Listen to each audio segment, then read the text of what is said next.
Hi, everyone. Welcome to our session. If you're new here, we are so excited that you're joining us today.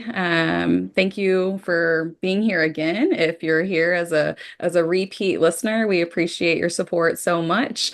My name is Mandy Rourke, and I am a licensed marriage and family therapist. I practice in Austin. I also support clients throughout the state of Texas, and I'm also one of the co-founders of Zesho.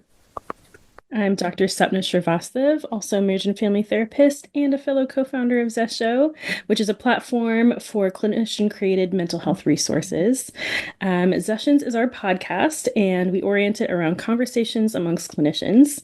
So we talk about topics typically addressed in the mental health world with clinicians who have the perspective of working with clients and folks on a daily basis. Yes. And today I am so excited about this topic. I'm going to be saying that a lot. I'm pumped. I'm just ready. It's like we just said, we're ready to rock and roll with this because we're talking about the sound of healing and bridging music and therapy. And today we have Dave Braham with us. And he is, well, I have a great introduction for him actually. He is a licensed marriage and family therapist supervisor. He's trauma informed. He's a psychotherapist whose work lives at the intersection of healing, performance, and creative expression. Dave has decades of experience in the mental health field, and he brings a deeply embodied, integrative approach to therapy. His clinical focus includes trauma recovery, peak performance, gender violence, and the cultivation of positive masculinity. He incorporates advanced techniques such as EMDR, clinical hypnosis, and somatic mindfulness to help clients build resilience, deepen comfort, and move toward lasting change. Dave is the founder of Sound Mind Austin. This is a practice that is dedicated to supporting the mental health of musicians and the music industry professionals. Through sound consultation, he partners with creatives, clinicians, and organizations to expand the national conversation around destigmatizing mental health in the music industry and growing these resources. So he is here with us today to share his insights on how he bridges the science of music and psychotherapy, his work with musicians, and everything sound healing. So, welcome, Dave. We are so excited to have you today. Are there any other ways that you'd like to introduce yourself or share a little bit more about you? Well, thanks for that introduction. I definitely feel a little bit better about myself. Yeah, That was yeah. fun. You can make somebody feel good. I appreciate that. I'm really grateful to be on here and to see what y'all are doing with Zessions, and just happy to be here and talk about this. And I guess we'll break down the two types of sound with clients and clients that make sound, musicians. So, definitely divides into two areas, when you use music as a healing tool, and then just working with musicians that make music. And then even better when you can use sound healing with a musician, which gets fun and tricky. But yeah, so I'm excited to talk about this. Thanks. Yeah, super excited. And I'm glad you made that distinction. And I already have questions that I want to follow up with you on that. But before we do that, Mhm. throw in our housekeeping here. So, friendly reminder, if you enjoy our content or find any of it helpful, please do consider liking, following, subscribing, giving positive ratings and or reviews on any and all of your favorite podcast platforms. Those ratings and reviews do help us help more people find us, and hopefully those people can benefit from our resources and our content. So that really does help us out. And additionally, if you want to connect with us or follow us at my Zesho on Instagram, TikTok, YouTube, or you can also find us at our website. That's zessio.com, zesho.com, and we'd love to connect with you in any form. Yes. And we'll Well, be I'll definitely share the episode. Oh, Yeah, for sure. yeah, we'll be sharing it wherever you listen to your favorite episodes. Thank you for finding us. Um, when we get started with sessions in true collaborative language spirit, we like to define exactly what we're talking about, meaning just what do we mean about the sound healing. And Dave, you already kind of started to address that, there are kind of two ways that we're going to be thinking about this, about how music is used as a healing tool, but then also working with musicians through their healing. But how else might we be able to define the sound of healing? Ooh. I would say the sound of healing is understanding the science of how sound works to create new patterns of vibration in our bodies and our minds. Yeah. It kind of reorients a disorganized pattern of feeling and thinking and helps us create a better, more sustainable, harmonized pattern of healing. Ooh, I love that. I love that. Already feels so deep. I'm like, I want to Yeah, keep. Oh, it's like there's so No, much no, more good. I'm like, this is new. behind Like it. thinking of it this way. Yeah, no, that's a fascinating take on it. Because I think technically, like most things that we do can kind of have that kind of effect, but I feel like sound is like the basis of it and like or obviously integrates frequencies and vibrations kind of inherently. And mhm, so that's a really cool way of putting it. Yeah, and also I think I'm curious about the distinction between like sound and music as well. mhm. And like, are there different definitions you have, different ways that you utilize each of those? It's interesting that you asked that. I think when you understand sound as music, you find this appreciation of sound that's not music, understanding if it's cacophonic and not working for you in disharmony, or if it's in some kind of resonance and it fits. So, the more I study sound, the more I'm aware of other sounds. And so, even if you're doing some mindfulness and meditation without sound, one of the things we're taught in meditation is to listen to your surroundings, right? And so it really just teaches you, I think, a really deep level of mindfulness and noticing. Um, yeah, That's that's helpful because I think whenever we started preparing for this, because I love music so much, my mind mhm, immediately went to music, mhm, and just like how can music help? Or even in some cases, I've had clients who struggle to listen to music, and so mhm, I'm grateful that we'll be able to kind of break all of that down. It's not just mhm, what's your favorite song that you listen to and how does it make you feel. mhm, mhm. Yeah, yeah. Um, I think what's interesting to say real quick is this idea of sound as healing is kind of randomly at the time that I'm doing this become the most popular thing on the planet. It just seems like everywhere I go, people have had a sound bath. Their yoga teacher had sound bowls. Someplace had a gong, Mhm. and everybody's playing it. And I think what I'd like to explore here as well is the difference between sound as recreation and sound as medicine. And the real difference is somebody who's trained to use sound. And I'm going to call that a music therapist. And we should be really specific in giving music therapy throughout this talk their props because I get all of this from music therapy on a clinical level. And sometimes as a music purist or I consider myself a sound healer. It can really sometimes bother us that everybody's got a sound bowl now and they're calling it sound healing because there are times where you can be even in a yoga class and have a lot of sound bowls and leave there feeling kind of shook in an uncomfortable way. Um, so there is an application of sound that could be, I call it recreational, like it's fun, we'll try it, we'll hear the gong, we'll do some stretching, or what we might talk about today that's very specific towards therapeutic goals. Yeah. Yeah. I appreciate that distinction as well. And I think that helps in kind of maybe distinguishing a little bit more of like the music versus sound as well. Hmm. I also wanted to back up and slow us down a little bit. And can you like share a little bit of what sound bowls are and like the use of gongs and that type of thing for people who may not be as familiar? Absolutely. There's a lot of ways to be trained in sound therapy.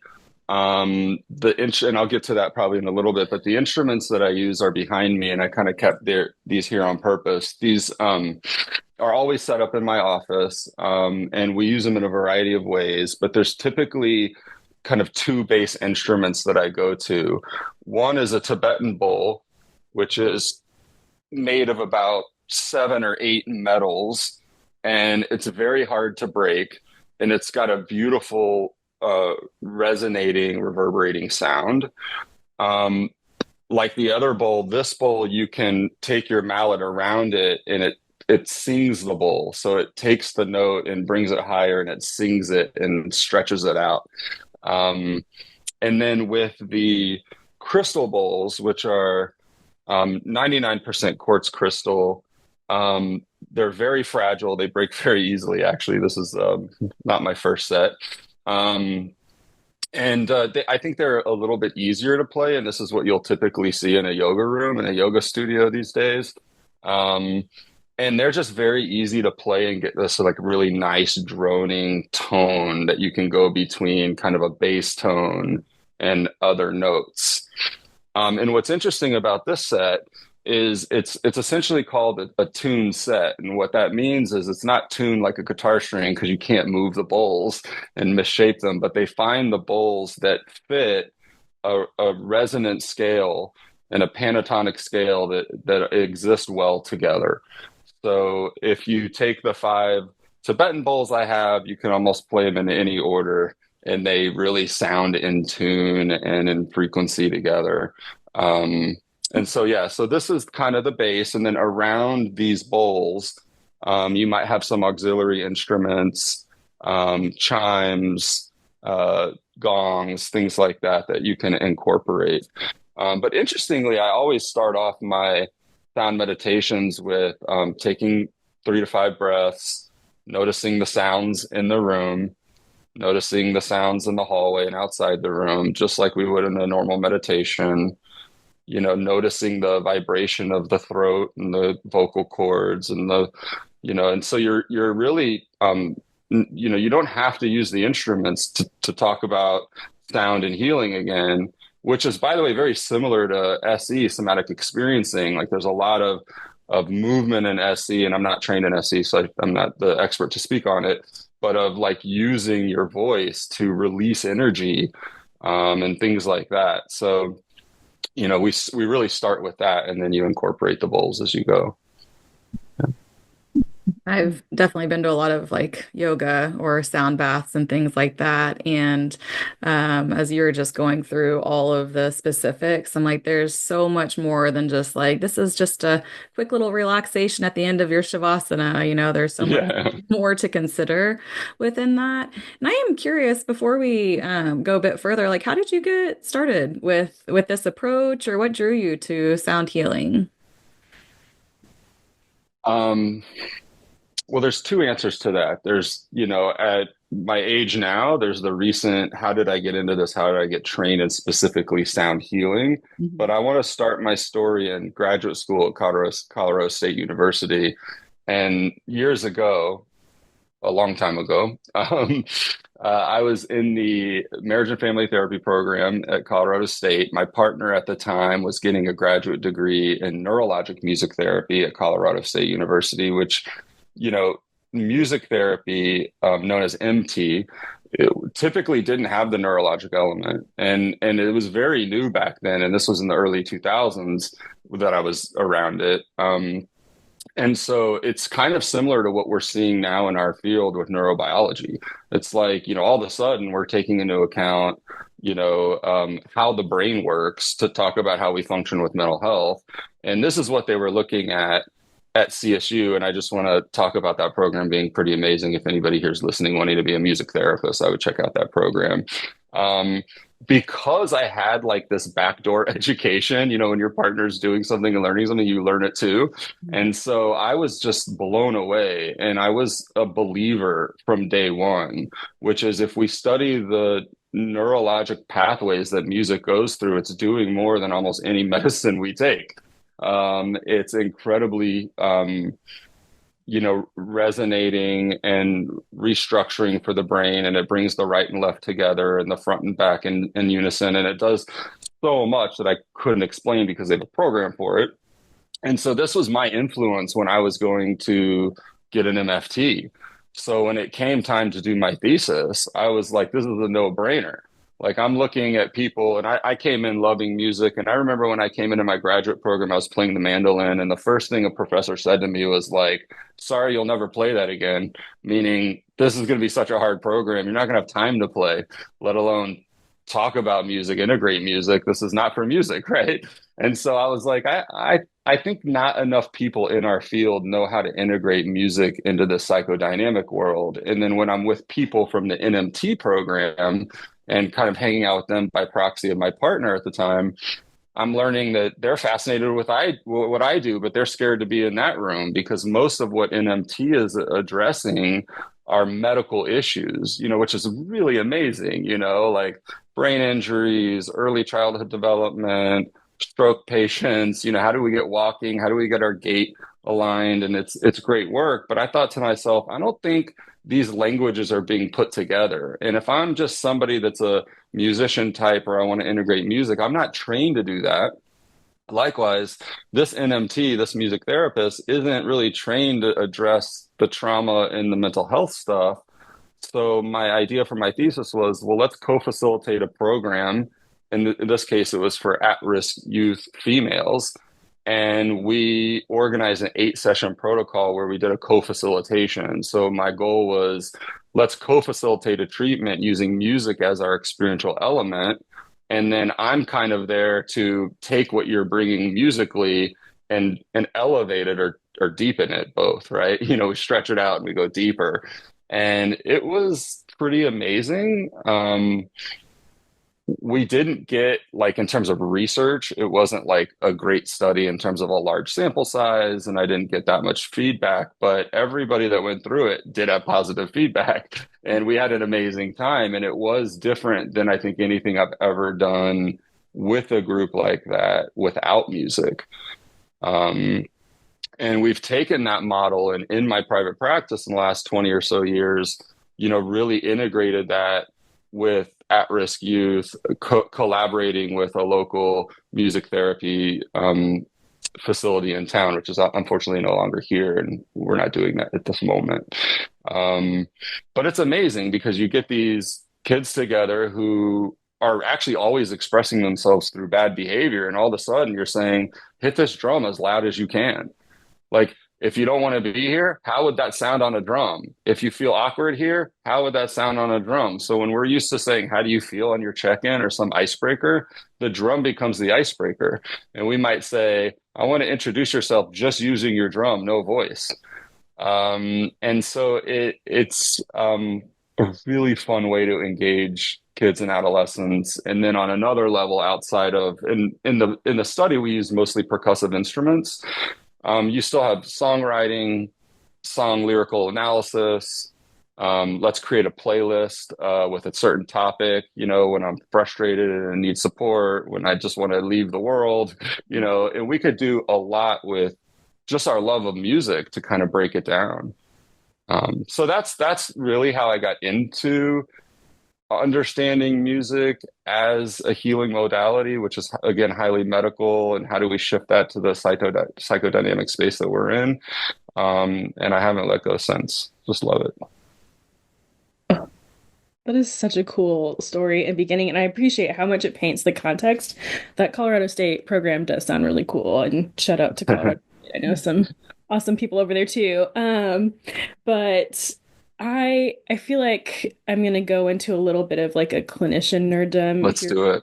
So, apologies, any listeners who are not clinicians here for a second, but it makes me really curious because you talk about the lack of instruction on how to really be able to integrate sound and sound healing into the therapeutic process.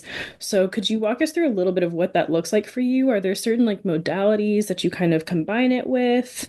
And this is a very broad question, but even if it helps to kind of like paint a picture of like what it looks like in a session for you to integrate it. Because also, not just as a clinician, but even as a potential client, I'd be really curious of like what it would look like, feel like, sound like to kind of utilize that in a session with you too. There's multiple questions there. I apologize. I would love to answer the second part of the first question, which will lead me right into this. Is that all right? Yeah, absolutely. So the second time I found sound healing, right? Because my thesis was 20 plus years ago. So this is a post-COVID story, actually. We're in COVID. I've been online for maybe 3 years at this point. And through my own stuff, stuck tight. and I don't remember what drove me to it, but interestingly, let's just go back for a second. In that same NMT program, there was a professional graduate student who now lives in Austin, who I reconnected with. We found out we were both at school at the same time and knew the same person, et cetera. So I start following her, and I realize, whoa, she's doing NMT work, but on a mindfulness based level, right? She's a harpist in training, but is integrating bowls into this work. So I'm tight as heck. I'm post COVID. I'm working from home. We're going through this probably year two and a half, three. And I say to myself, I'm going to go to Andrea. Her name is Andrea Cortez. She's Mind Body Music. And I give her tons of credit in this, and everybody should go visit her work.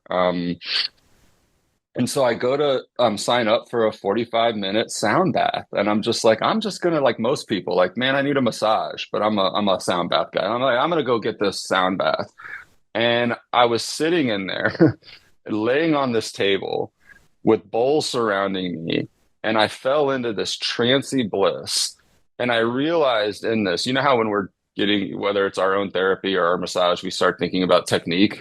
I'm like sitting there, like I have this part that comes up that realizes she's doing clinical hypnosis with me. Like she is not only playing the sound bowl, she's saying the right things to balance the nervous system that I walked in with.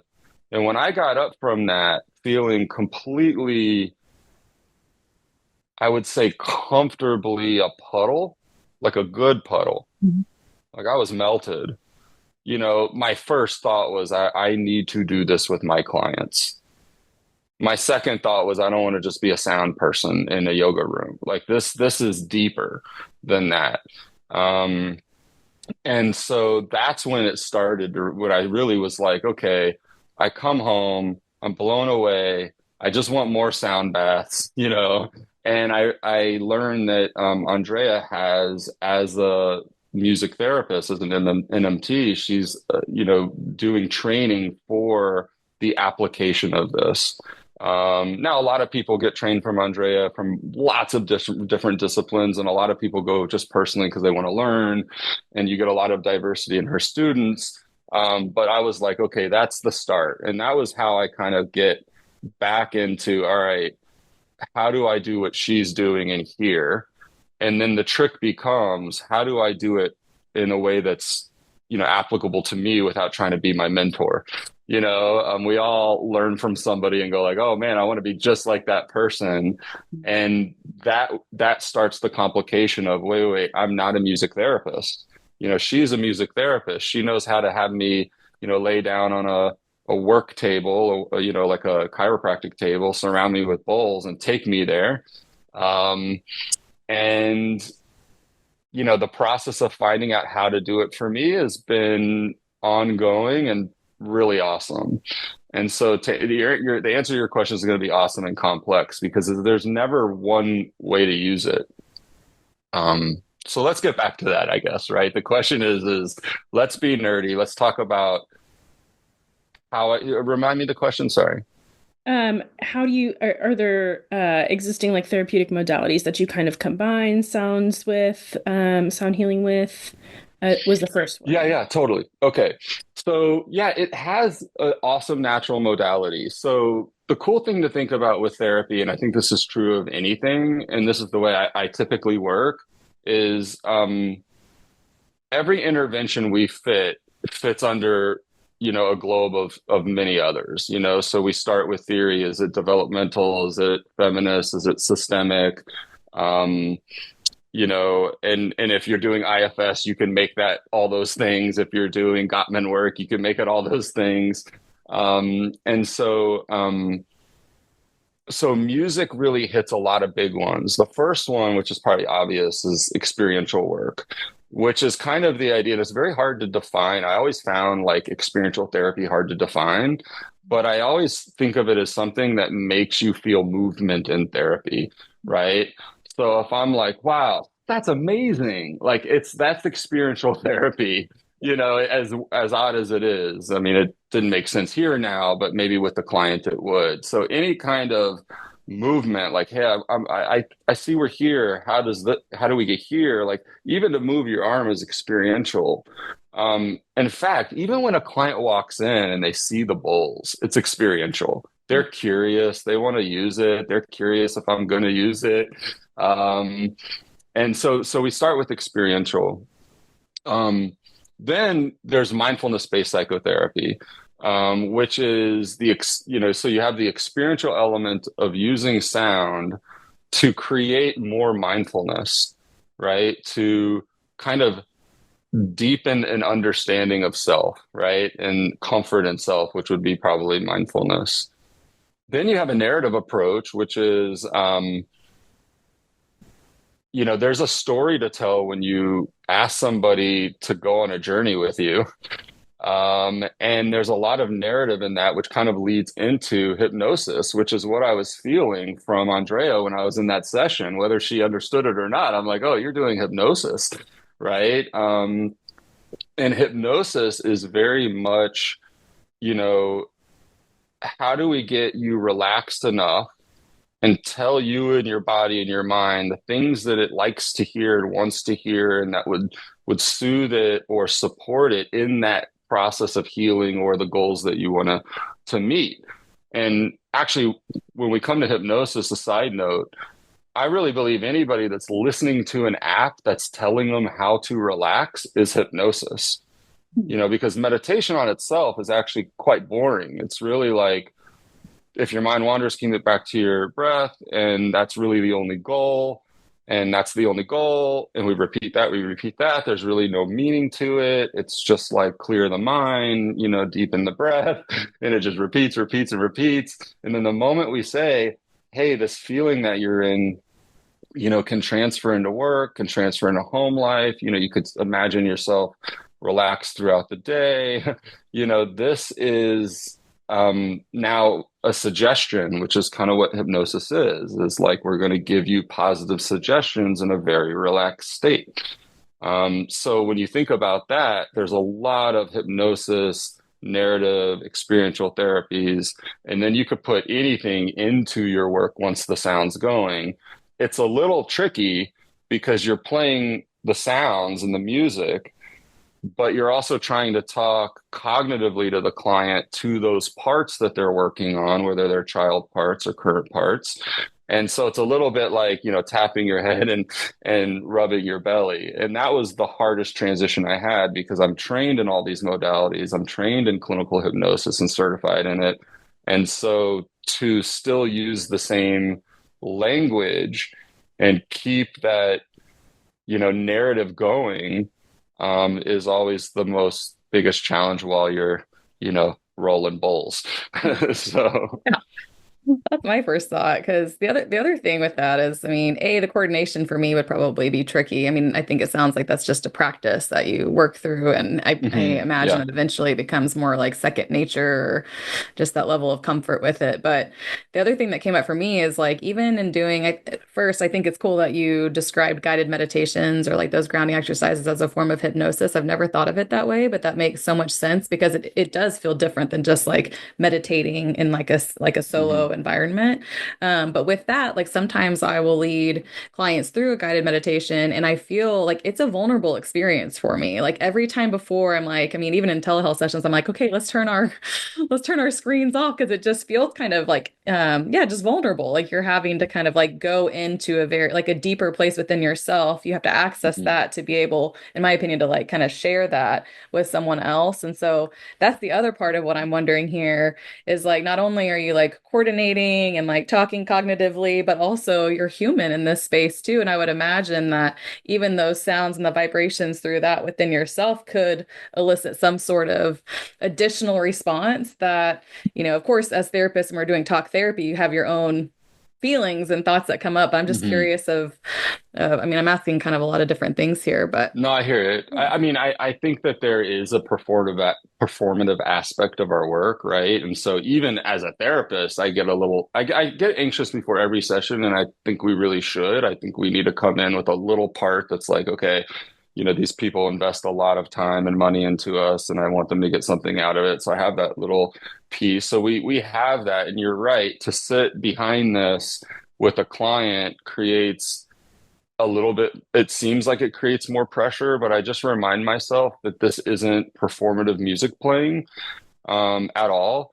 And if I think of myself as a performer, I will fail because it's really something that I have to trust that the music will give and the sound gives.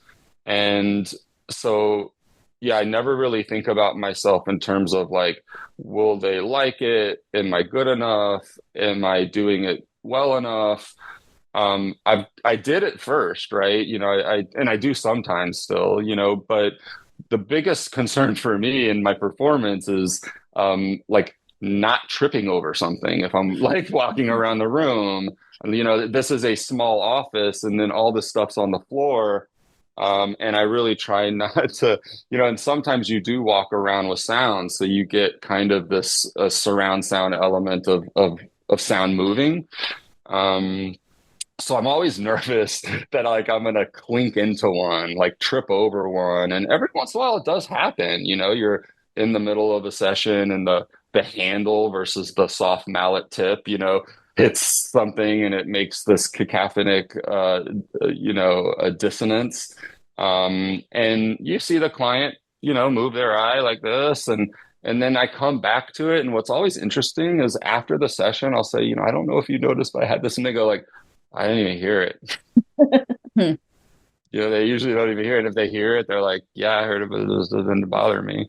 Right. Which is interesting because the concept behind hypnosis and the idea of trance is that when you get into that meditative state and the energy or the science of your brain goes from the front prefrontal cortex to this limbic area, you're less likely to use the ego to say, oh, I know, I don't want to do that. I've already tried this, And so like somebody that's not fully relaxed that hears me mess up or like make a really weird sound, they might go like, yeah, this ain't great, but they're not there. The moment they relax enough and they let themselves be in that back space in their brain and they're just comfortable and awake, they can hear anything and they're like, I'm good. I know, I'm not going to judge you on that. Mhm. And that's also why hypnosis works, right? When somebody's in a state of deep relaxation and we say, maybe you're doing better than you think with that boss. They're not going to go, yeah, but they're going to go like, yeah, I am. Mm, I'm going to bring that part up. yeah. I'm not going to argue. Ooh, that's fascinating. Yeah. Our And so like kind of to break it down a little bit. Oh, I was going to say your question was how to use it with clients. Do you want me to Yeah, run yeah. into that? Go for it. Yeah, Yes. yeah. I think this is probably the hardest question to answer because it depends. It's like the classic "it depends" answer in therapy. Mhm. Um, I'll say that when I was first trained, you have this idea like, oh, I want to be like my guru, my mentor. I want to be just like her. And realizing that our work's very different. And so I was at first kind of like trying to do full sound baths, lay down, get the experience I had. And although I believe I'm trained for that now, I don't have room for it here. There's no room for a giant chiropractic table that I can lay people out on and stuff like that. Um, but I use it a lot more. Um, I use it smaller. And I'll give you an example. Um, the other day, I had a client. We were ending, how the arc of therapy is kind of like you come in, there's not much going on, like how's your day, how's the weather? And it kind of deepens to this like, oh, that's why we're here. And we really don't want our clients to leave here. We're really like, by the way, think about music and sound and it needing this kind of movement, right? Like songs do this, songs never really go like this, they kind of go all over the place. Actually, that's a Yeah. sound wave from the song Forever Young by Bob Dylan, which I just like the words too, so I put it here. Um, so where was I? I think I lost my place. Um, the process of a therapy session. Right. So sorry, thank you. So we have this arc at top. We don't want them to finish here, but sometimes we get there. We only have like 10 minutes left, and I'm like, oh gosh, like I don't know if I want to end here. Um, I just ask them, what bowl do you see that you want to pick up? What do you want to try here? And they'll just pick it up and do it. And it's amazing, like as amazing it is to be the recipient of sound and in a sound bath, once you pick one of these up and you feel it and you feel its weight, that's that experiential element, right? Like, okay, and now let's remember one of the things that we've learned as therapists is to get out of a state of discomfort and nervous system tightness and that sympathetic nervous system. One of the ways is just like pick something up and looking at it. Why? Because we already talked about it. It gets me back to my front brain where I'm not, in a bad place. In this case, it's a back brain bad place versus a back brain good place, by the way. And they need to get out of that. And so they pick it up, and I might say, feel how cold it is, or feel the temperature. Just knock it around, see how it feels. I give them a mallet, and the moment they hit it, it's gonna vibrate right into their body. And what's amazing about these bowls, is they don't stop vibrating for a long time. I mean, it's like, the idea of like, I'll give you an example. My son was in piano lessons, and he was a new piano student. And one of I really like this. I was in my training when this was happening, so I was really aware of what was going on because I'd sit in on his lessons. He was like 7 at the time. And the piano teacher would say, all right, I'm just going to play a note, close your eyes, and raise your hand when you can't hear it anymore. Right. And so he would raise his hand, and the piano teacher would really keep listening. Keep listening, right? And it was such a cool, lesson on hearing the piano and just understanding how sound goes. With bowls, when you hold it, you don't have to hear it. You might not hear it, but it's still buzzing for a long time. And I might even have the client stand because we're about to leave. They picked up the bowl, they stood up. Hey, just stand there.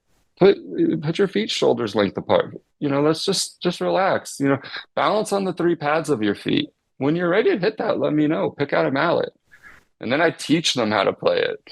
I've had 3 clients buy bowls since I started this because they're like, oh, the stuff we do in your office, I want one at home. Yeah.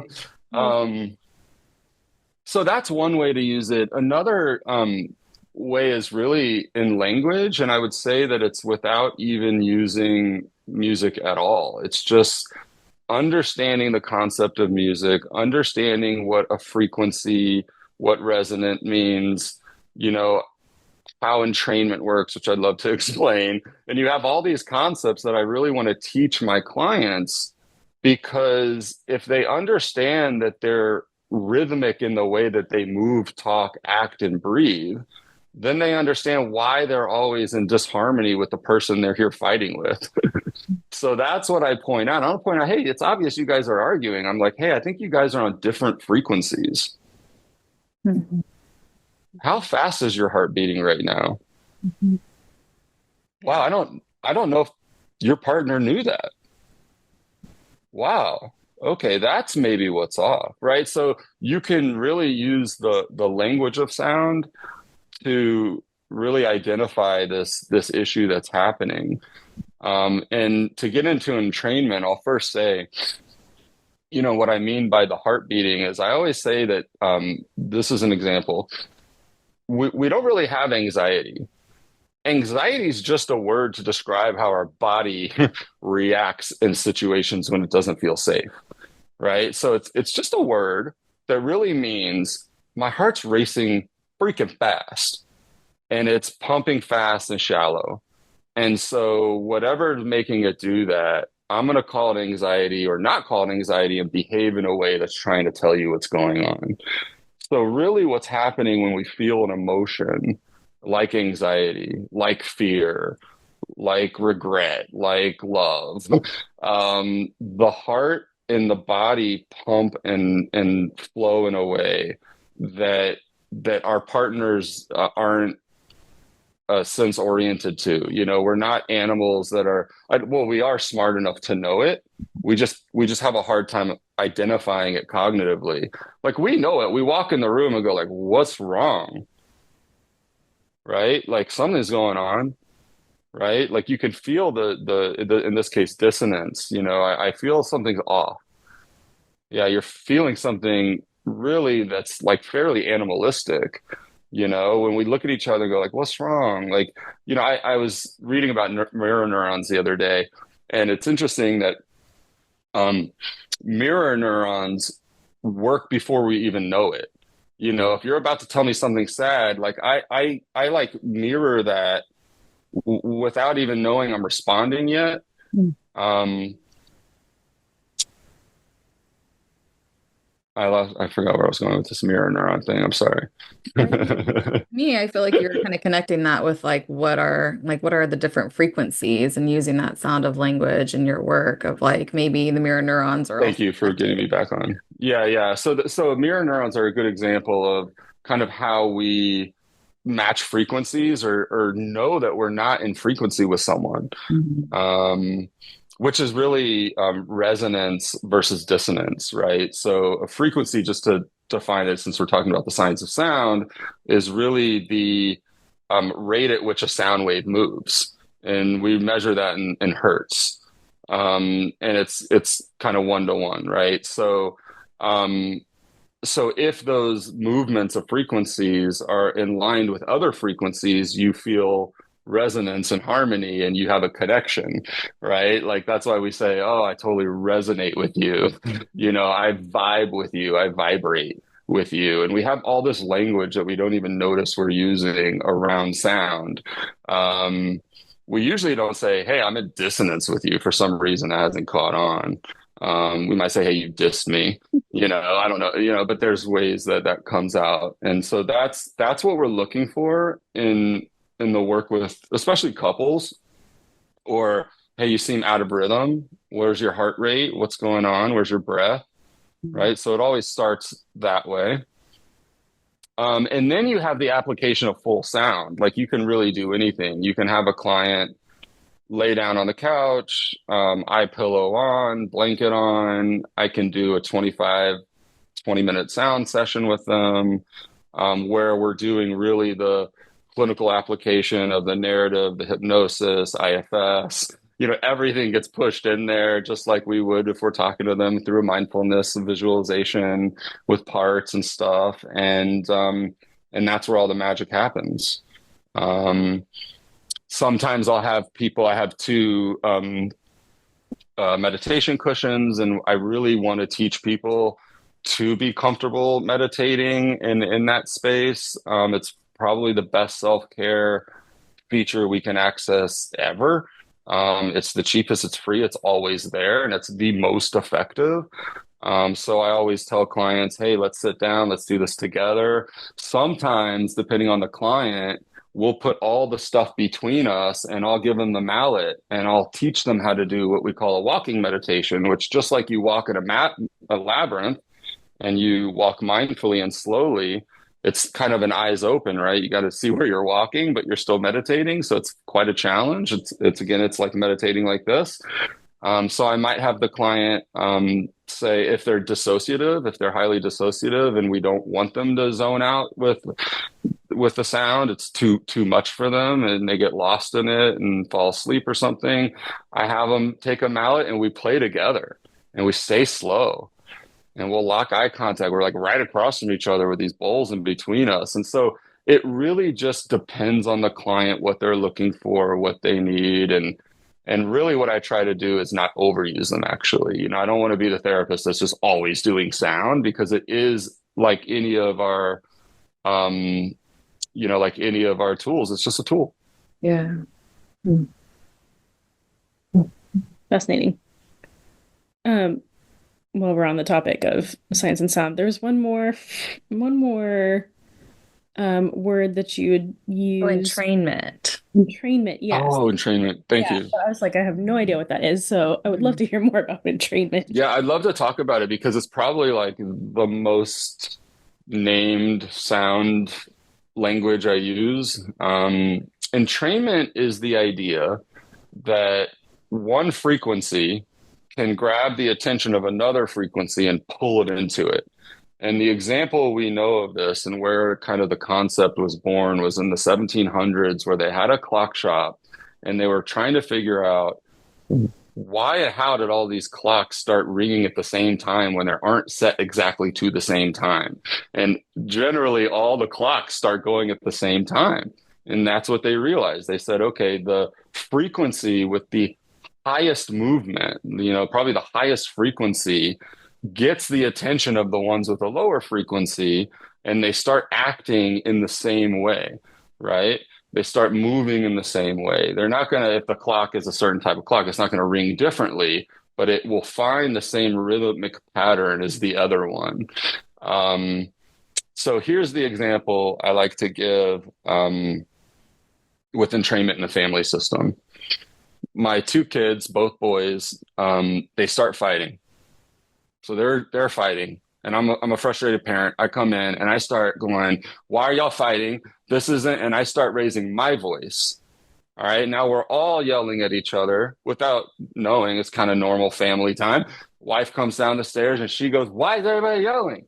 And she starts yelling, and then we're all like, "That that's the clock shop happening." That's just like, it's really hard. So I'll even teach a parent about this concept of entrainment. And I'll say, look, I know that you get frustrated that your kid always wants cookies before dinner, but you're just trying to get louder than them. And that's why we teach parents, they do this. They go like, hey, let me get on your level. Let me come talk to you. And I say that what you're doing when you do that is you're raising the frequency above theirs.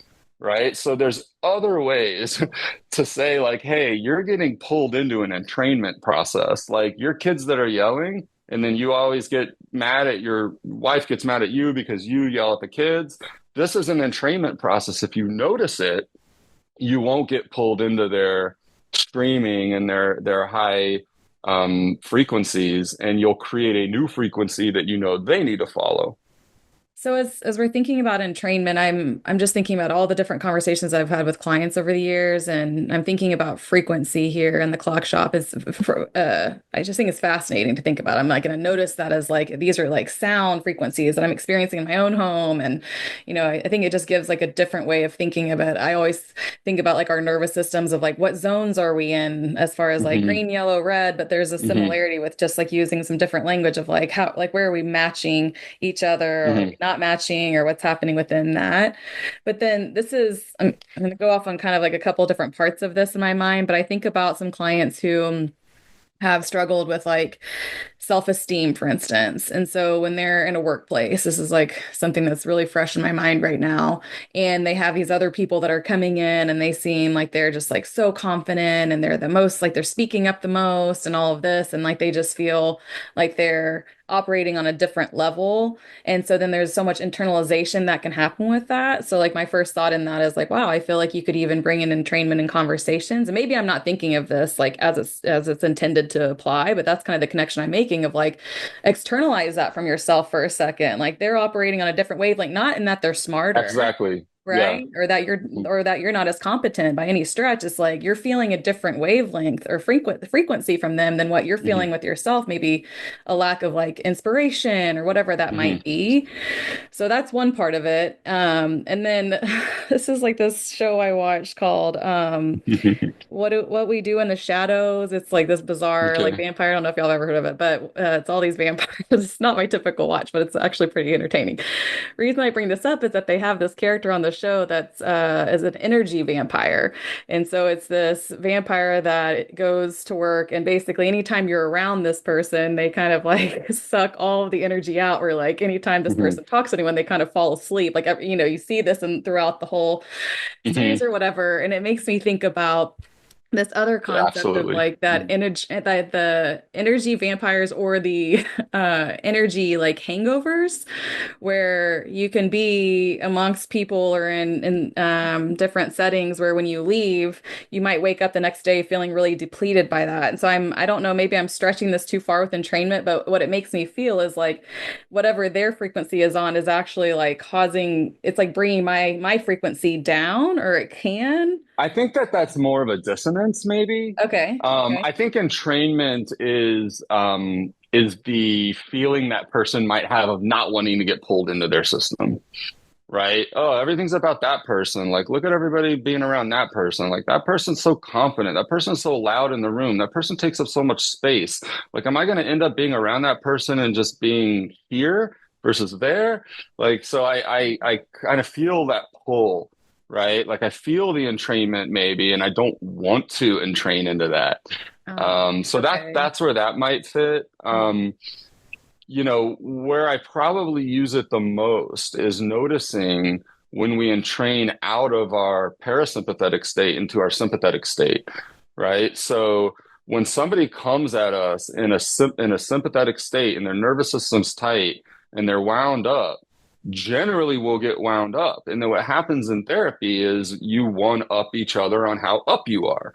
Well, it's not as bad. It's worse for me. Well, it's worse for me. Well, it's worse for me. And then you get stuck in that. And I'm like, whoa, whoa, whoa. Frequencies are bouncing off each other. Like, can you please, like, who's trying to win the loudest frequency here?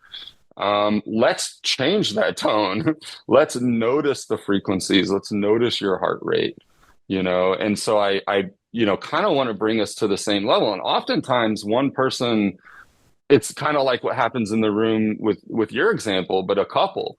One person's like, I'm kind of fine here. And the other person's like, I'm not, And so that's why I don't want to this shouldn't be a big deal. I'm not trying to entrain you, So it's really, what we're trying to say is entrainment is healthy if we understand what's going on.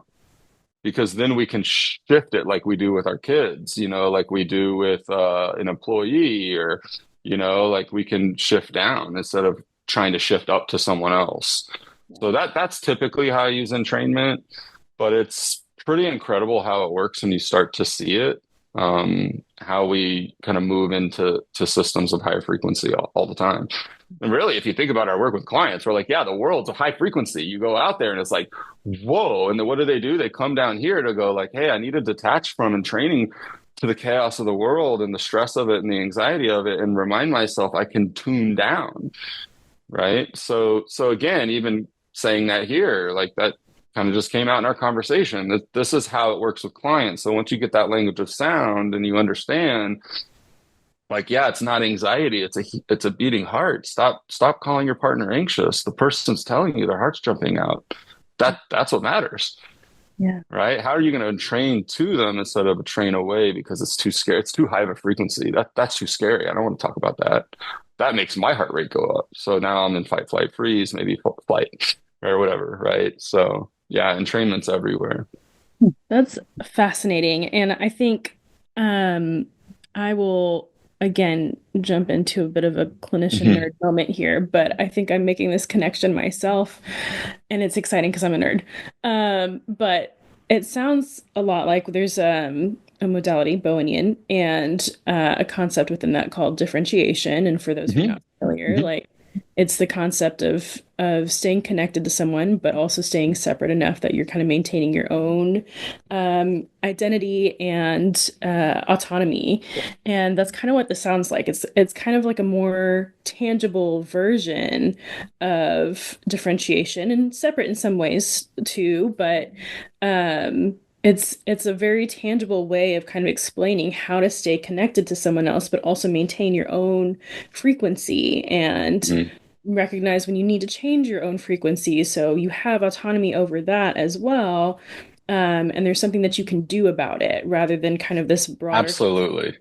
of Am I just going crazy here? Or am I feeling like you? No, you're feeling like the other person. Like it's just bizarre. And then you start behaving the way you wish they would. And that's why, it's like, the other thing that we can't do on the opposite end is really seek to change entrainment like that. Like, have you ever, like, I've been on both sides of this where, it's like, hey, just relax. You say to somebody, hey, just relax.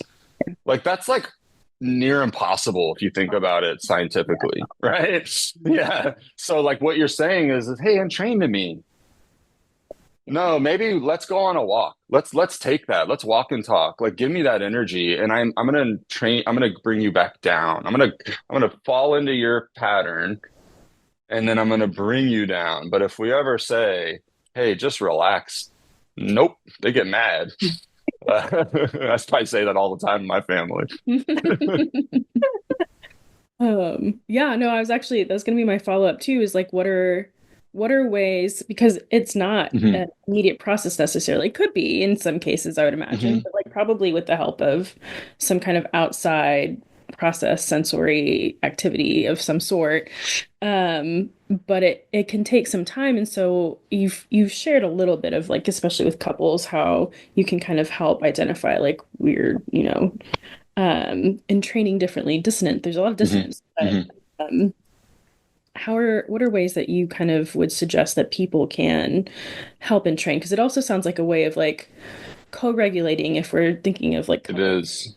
Yeah. This comes back to, sorry, this comes back to sound just really being experiential because the way we regulate high frequency nervous system issues is usually to take a deep breath and to ground the body, right? And so, what we're really teaching people in meditation, if we think about it, is, and the reason people don't like to meditate is because we start up here, right? Like we're like, oh, I don't have time. I don't have the skills. I don't have the space. It's too loud. I've got kids. I've got the crazy dog. I've got my work stuff open. Slack's gonna ding.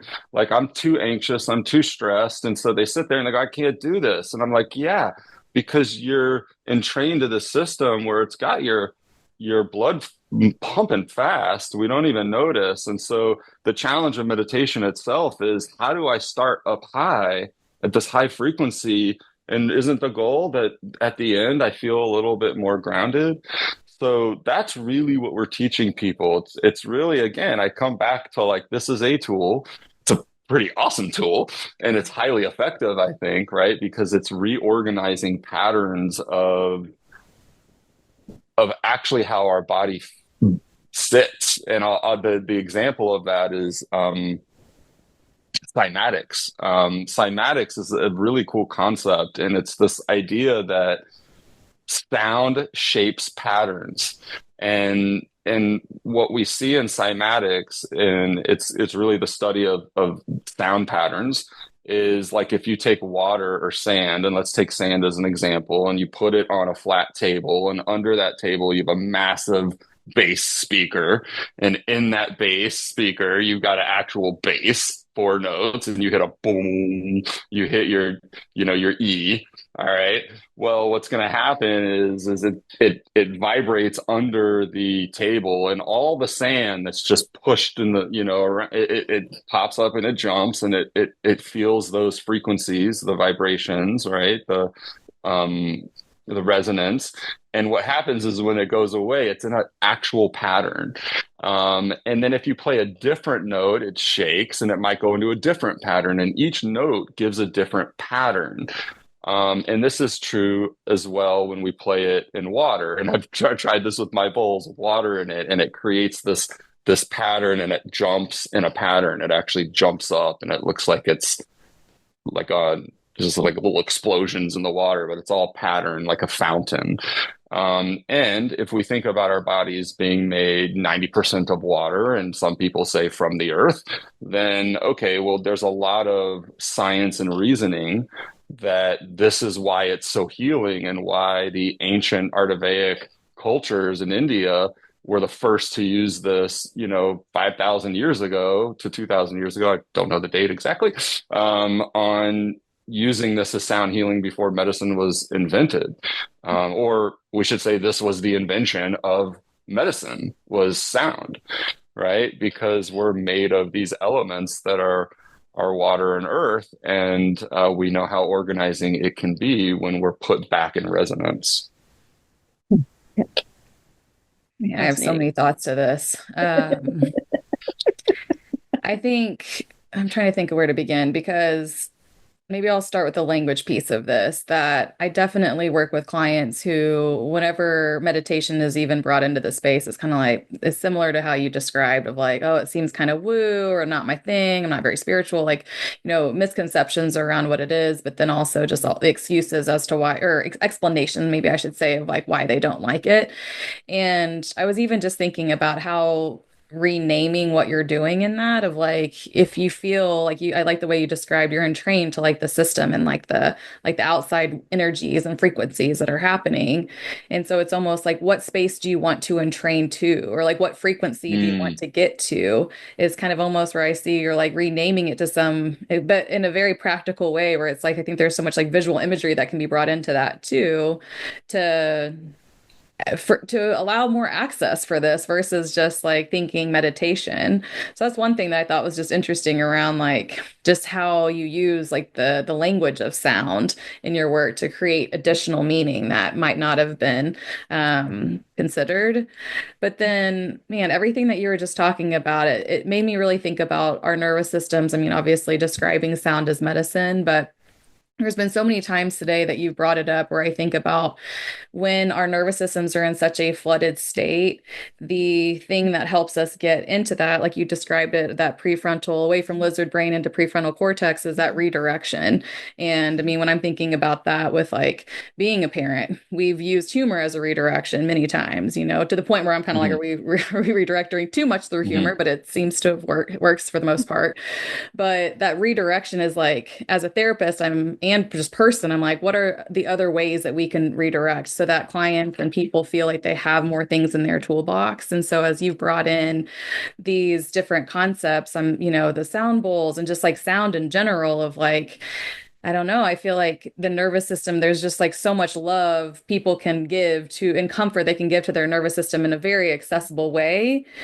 But I think that I don't know, maybe at like first glance it feels like there's like too much work behind it, but it seems like you're able to break this down even just like hearing the fan that I have in my room right now, right? There's a sense of me being able to like read, I'm not flooded right now if I'm really into this, but like mhm, helping kind of like mhm. attach to that. So I'm not really asking anything. I think I'm just like processing out loud Uh-huh. how helpful. Maybe I am leading into a question actually now around just the nervous system impact in general around sound. I think we've already talked on it, but I'm like, is there anything else that we should Well, really touch quick, on? you Yeah. just very beautifully shared that and used music narratively without playing music. Like, did you hear it, Sapna? Like, that was awesome.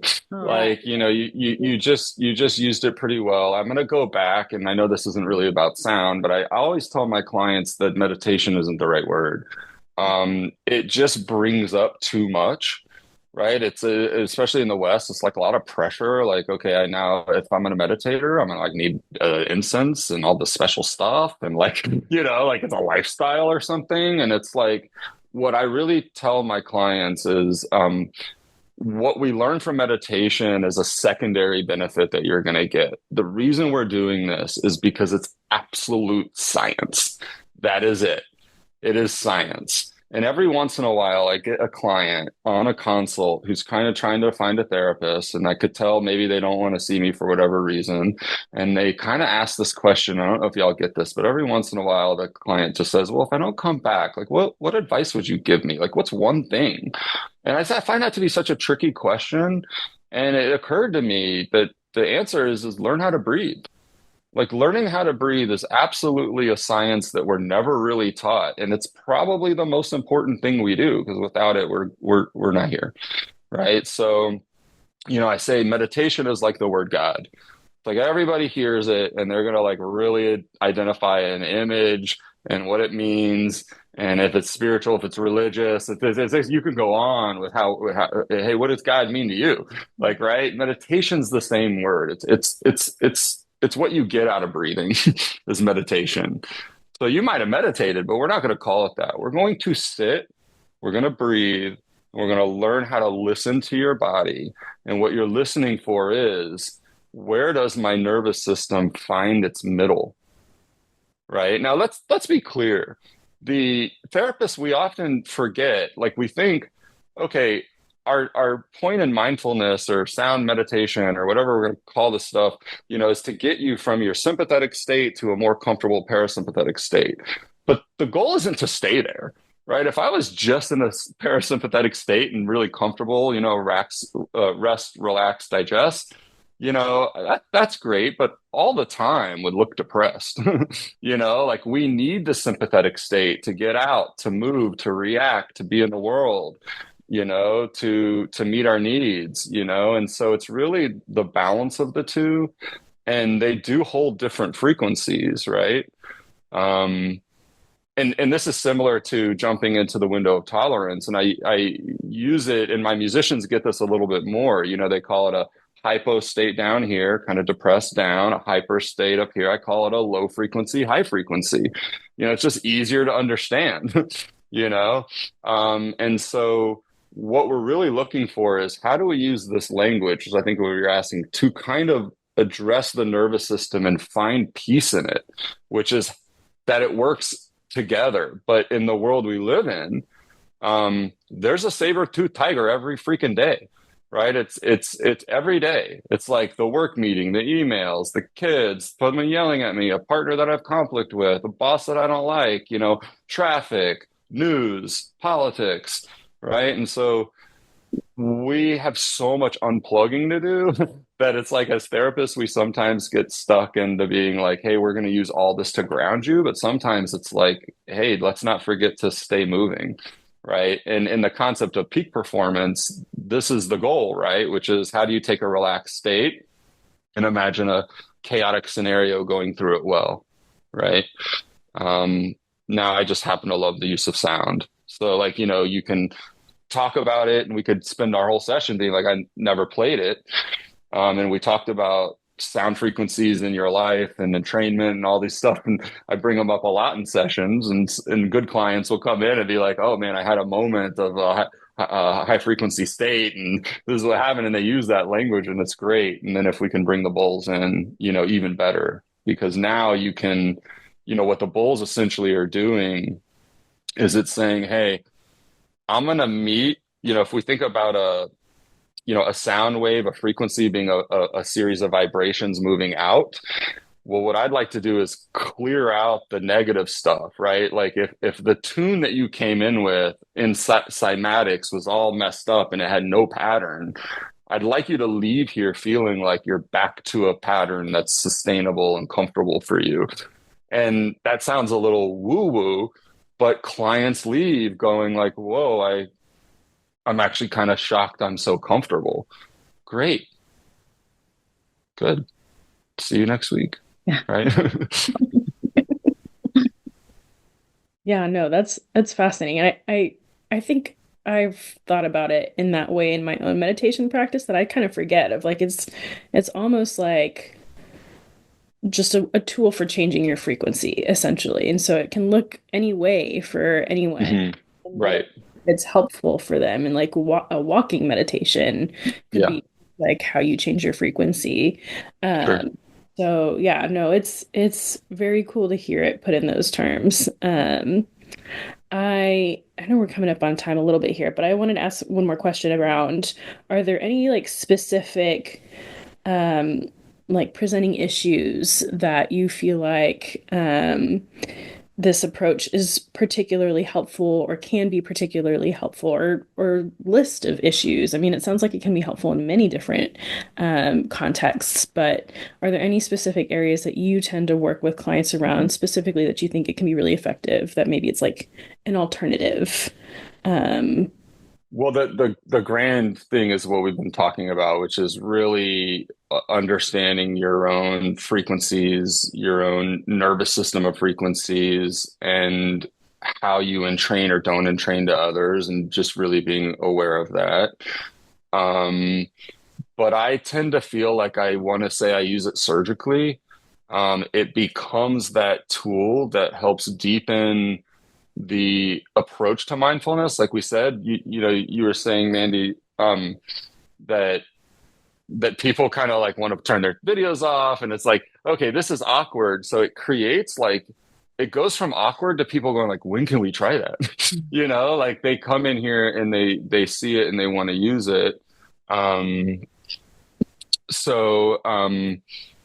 Mostly I'm using it when I sense, as a therapist, like your nervous system is shot, and I believe we can do something to clear that out. And then how we do it becomes artist choice, really. There's a lot of improv, right? Because if I'm performative, which I don't want to be, I planned out what I want to do. I have to decide on the fly who the person is, who the people are, how we might want to use it, what's not going to make them feel awkward, what I want them to feel awkward with, all the things. And it really becomes for me, and I know this isn't the answer maybe you're looking for, it just becomes improv and trusting that I'm using it because I see a need for them and there's a specific way to do it for them versus like just lay down and I'll do what I do with everyone. That's not going to work. So it really comes back to it depends, but I would say I use it most hypnotically, right? And really integrating. I mean, my vision when I had this background in training, I have the EMDR training, I've got the clinical hypnosis, I've got the IFS, I've got the Gottman, you've got all this stuff. And then, it's kind of like, okay, now I could bring this in under all of those and do that just deeper. And I really believe that using music and the sound just opens up a room and or a hallway for them to go into where you can do deep IFS, deep parts work, deep child work, and just really do all the stuff we wish we can do, both in a meditation and in a kind of a cognitive conversation, right? It really brings it all together. And you can even have people speak to you while they're in a trancy state, like, hey, move a finger if you're feeling like we're on tune. And they just, all right, what do you see that's opening this door for you? Tell me when you're with your child self and they heard our conversation before this, so you're saying all the same stuff, but again, you're just trying to do this the same time. And it's a fun practice. I think on that note, I mean, there's times like I was saying before that if I bring in a grounding practice and session, I can usually identify that A with how you're describing it, how the client is showing up, Hmm. or the words that they're using, the frequency that I'm Hmm. sensing from them, but then also like I have my own like heartbeat that's racing, or even just like Yes. heat in my body that kind of is an indicator in my case of like, okay, like I can feel their frequency here. And I'm still trying to learn, like, I guess in this case, it kind of makes me think about the scenario or the example you shared where it's like, as a therapist, I'm not going to say like let's relax about that work stress, like how unhelpful Hmm. and invalidating that could be. And at the same time, there is, in talking or talk therapy, there's a lot of like active listening and empathy, and like there's so much You're emphasis on hitting if it. I'm Yeah. just like Hmm. really empathizing and bringing my A game with like attuning to their emotions and validating all that stuff that, that can help bring them from this high frequency down to a lower frequency or more relaxed or regulated state. And so all that to say, it does seem like as a therapist in this space, like you're really like aware of your own Hmm. frequency too. And Well, that, yeah, you're absolutely right. We co-regulate their energy by ours, and we know this. Like, if I can stay grounded, you'll be grounded. And I think that that's true, and it's really good to notice. I think it's also interesting when you talked about active listening that this is why when somebody tries to solve problems and jump in with solutions, it's like what they're trying to do is say, "Hey, I got, I feel I'm at a different frequency, and if I give you this advice, you'll like relax and calm down and freaking do it." Right? It doesn't work because the reason you need active listening, and I always say if you're an active listener, you're an empathetic listener. Because if I'm locked in my body language, if I'm paraphrasing, if I'm asking good question, if I stay curious, now I'm trained to you, right? So now that I'm and trained to you and I'm kind of following where you're at, I might say, "Hey, can I ask? Can I give some feedback? Can I say some stuff?" And they might be ready to hear it because now you've been trained to them. But if you just go like, "Yeah, yeah, yeah, I've heard this story. You tell me all the time. We talk about this every day. When are you going to tell that person this?" Oh, you're not listening, right? It's not that they're not listening. It's like, hey, you're at a different frequency. We're on different channels, man. I can't hear you. Like I'm on channel three. Like where are you? So yeah, and that's what I talk about with couples when we're talking about active listening. Yeah, it's definitely. about entrainment. Yeah.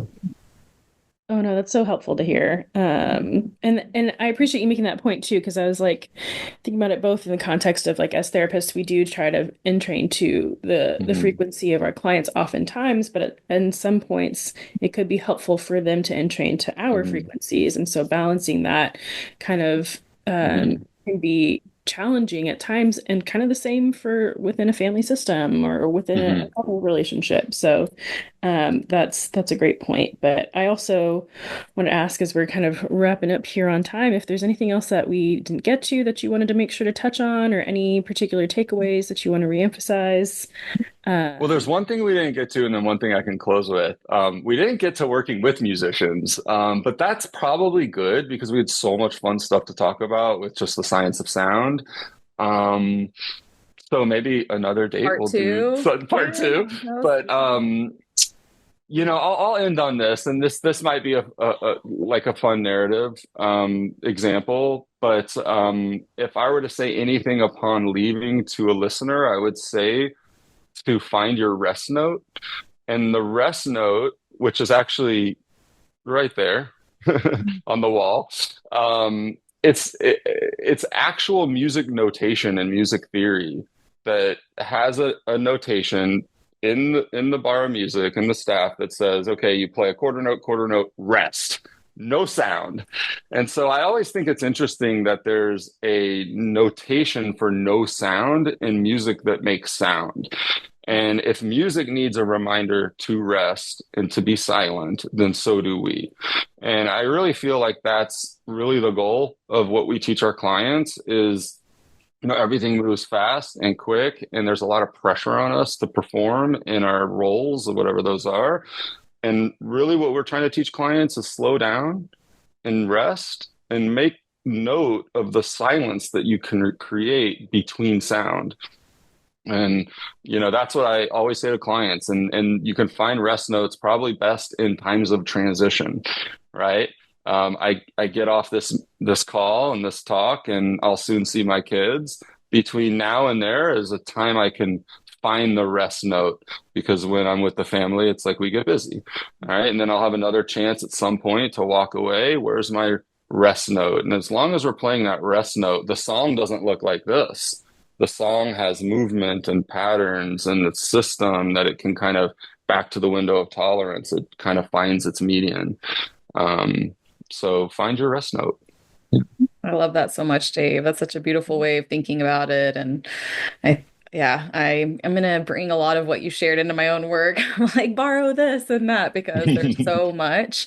And I also just on that last thing that you were saying, I feel like so many people feel like they have to like calm down, like do less. Like there's so much more of I don't know, Less is pressure. more, Yeah, maybe, like like, more of right? like a Yeah. pressure. Like you should, take more time for yourself. Like some of it just has Uh-huh. like a little bit more of this like, I Mhm. don't know, intensity behind it. But when you're talking about it in like the rhythm, like finding your rhythm of like what is your rhythm in life and how do you incorporate those rest notes. Like when you were talking about that, it made me feel more calm in that Mm. each person gets to decide, like, what is my own Yeah. individual rhythm and Yeah. what do I want my individual sound and Mhm. song to look like? And like to Yeah. have fun playing around with that for themselves Mhm. versus it being like, I need to do more, do better when it comes to taking care of Mhm. myself. Because that just feels like, ugh, I don't want it. That feels not relieving by any stretch. So Yeah. I I just think you're right. I appreciate. mean, I think the irony of therapy is that people come in here and they want so many tools, which gives them too much to do because they're already coming in with too much to do. And actually, the less is more is very valuable. And that's the lesson of the rest note that, hey, your song, your movement, how you flow is going to be better if you start doing a little bit less and slowing down. Yeah, and Um, finding your natural rest notes. right. Yeah, Yeah. Yeah. really trying to force them into your natural flow, and Mhm. add it to the list of the things that you're already trying to do. So, yeah, I love that way of putting it too. That's again yet another way. It's so tangible, like another message in a different way, but it's so tangible. So, can't say how much I enjoyed this conversation, Dave, and like appreciate you nerding out with us and I sharing love it. Thank you. completely different perspective for many of us, for me especially, of like completely different way of looking at our natural frequencies, our flows, especially in relationships and family systems, but kind of generally as well. And I Mm. know I'll take that with me personally, but also with my work as well. And I hope I know many people will. I'll be sending it specifically to many people too. Oh yeah, without a So thank doubt. you so much for joining us and Hey, sharing this with us too. So I next definitely time. think part two would be great of the like the working with musicians too, because we had so many. Yeah, I think that's a whole separate one. So if you're down for that, we'll definitely keep all of our listeners updated. But in the meantime, how do people find you? What's the best way for them to work with Yeah, you or just hear more from you? yeah, I'm at soundmindaustin.com and I'm on Instagram, but not crazy active, but I'd love to see you there at SoundMindAustin and yeah, in Austin, Texas. Give me a call. Yeah. Thank you, Dave. We look forward Thanks for to having me. getting Yeah. to talk with you again soon. Yeah, Yeah. we'll have a sound session next time. Yeah, that'd be amazing. Oh yeah, Yes. sign me up. All right. Bye.